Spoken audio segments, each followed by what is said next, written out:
Never heard of me, but someday I hope you will.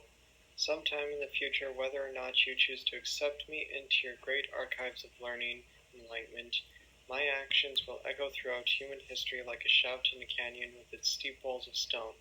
It's how I choose to lead my life through this world that will determine whether my actions will be seen as for good or bad, great or small. And while I may not be perfect, no one is. Alexander the Great was brilliant in battle and set up schools of learning and architecture from Greece to Egypt to India. Yet he was also ignorant, believing that he was a god until he died of a fever at a young age. My point is that I have strengths and weaknesses, though I believe that the pros will outweigh the cons. In a way, you could say that my weakness is also my strength. For years now, I have been diagnosed with Asperger's. Asperger's is a genetically inherited trait that restricts the person's ability to understand verbal communication and perform tasks at the same speed as someone without the syndrome. Asperger's falls under the same category as autism, except is much milder. It sort of causes me to be slow to respond in social interactions and unable to keep eye contact with someone. Yet having Asperger's is also what makes me strong. Syndrome causes me to repeat subjects that I find interesting, thus implanting them almost permanently into my memory. I'm able to then use this information and connect it to a current situation.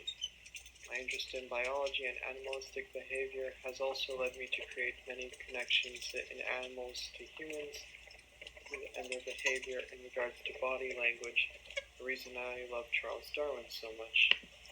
My interests are not limited to biology. Along with other things, a great interest of mine is history. I love history for many reasons, and one, for example, is how similar some aspects of it are to biology, mainly in the sense that you can make connections in history to current events. History has impacted my life in two ways. First is the amount of people from as far back as the Bronze Age that have been immortalized even after death, because of how much of an impact that they had on the people around them, and how their stories remain and inspire to this day.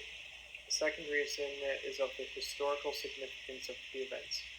Just the fact that the small events have key effects makes me wish to pursue my goals until my actions echo throughout history as a point of significance. I know that the path to becoming immortalized in people's minds is a tough and long road. And those that have made it committed controversial acts like Julius Caesar and Napoleon.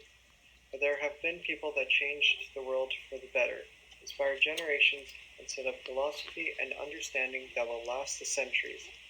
How could you turn down such a person as determined as me? To have the chance of entering your university when I wish to enter the ranks of Albert Einstein, Charles Darwin, Thomas Jefferson, and Sir Isaac Newton. And by the way, all of which also are believed to have had Asperger's.